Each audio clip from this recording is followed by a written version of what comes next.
Wow! Yes, Lord, hallelujah, Jesus. Maraming salamat po, Panginoon, sa inyo.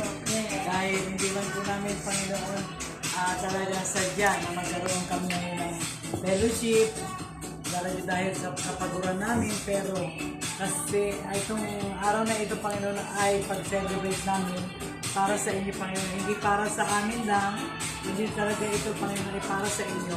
Kaya po, anuman po mga tampo, hinanakit, o samahan loob, Panginoon, alisin niyo po ito dahil hindi po kalugod-lugod na mag-celebrate kami ng pagkarawan mo na mayroong mga ganitong mga damdamin. Kaya po, Panginoon, pairahin mo ang pag-ibig, ang paglalakad at ang kapayapaan sa pangalan ni Jesus. Amen. Amen.